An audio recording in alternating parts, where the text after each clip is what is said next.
Hello guys, hope everyone is doing well. This is episode 2 and book review number 2. So last week I was reading this one, The Economics of Am I holding it right? Yeah. The Economics of Inequality by Thomas Piketty. And from the video, from the kind of intro preview of the book, you can see that I'm super excited, super happy and thrilled and pumped to dig into it. Economics of Inequality. But now that I am done with it, I am not 100% sure what the book was trying to achieve or who exactly is the target audience for this book. So everyone knows Thomas Piketty has this amazing book that is pretty much a textbook in economics and modern economics called Capital. Now this is absolutely amazing. You know, you may or may not agree with his views, but it is a well-researched, well-put-together, well-structured book, right? That has a lot of the considerations that Piketty actually put in the smaller version, the Economics of Inequality. That is especially kind of focused on the issue of income inequality that I'm going to talk about in a minute. I am not sure that this book has a general appeal for kind of the mass market, which is completely fine. But then I also think that it's actually not deep enough and not contextualized enough to appeal to the market that is kind of interested in inequalities in economics. So just comparing these two, right? I know that they're not supposed to be compared, but let me just try this here.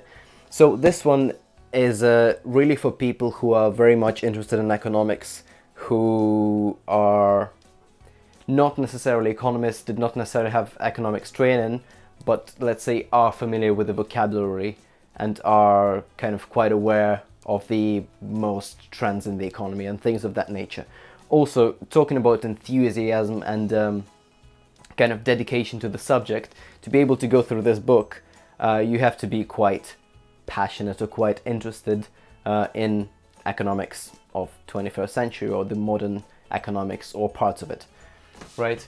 With this book, what I thought it was supposed to be, I mean, in my mind at least, this was supposed to be an introduction to the issue of income inequality and kind of what to do with it. It serves as a great introduction, and it puts together a lot of the amazing and very useful concepts in inequality as a social science, but it doesn't really tell us much more than that. So to me, it's like people who are interested in economics of inequality deeply are gonna read Capital and then have all the context around inequalities and how the other areas of economics are playing around with it. Whereas people who are kind of interested in inequality only will go for this book. But unfortunately, this book is not very easy to read and it is not very exciting in of itself, right? So you can be excited about the concepts in this book, but it doesn't excite you. So that if we compare, let's say, for example, right, this little book, Inequality and the 1%, right? You can even see the difference with the book covers. Like this one is telling you a story, and in every chapter it's trying to tie the inequality with the issues that we're facing kind of on a daily basis. So what Thomas Piketty is trying to do in Economics of Inequality is actually completely different from this book, Inequality and the 1%. It's almost as if he's not trying to raise awareness, he's not trying to get more people to care about inequality. What he's doing here is he's outlining in economics terms what is going on, what are the different points of view, and what are the possible theoretical solutions to inequalities. What this book is also really good at is looking specifically at a few countries, say France and the US, and sometimes putting inequality in the kind of historical framework, which is, I think, quite helpful. But unfortunately, it doesn't go any further than that. So in terms of whether you should read Economics of Inequality by Thomas Piketty, probably no, right?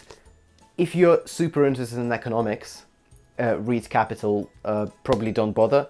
If you are not that interested in economics, but you really want to learn about inequality and you really want to get into kind of nitties and gritties and the discussion of inequalities of income, information, and opportunity, This is probably not the best starting point. If you have read everything else, you don't want to read a huge book and you want to read something else about inequality, this is probably the only time when you should go for this one.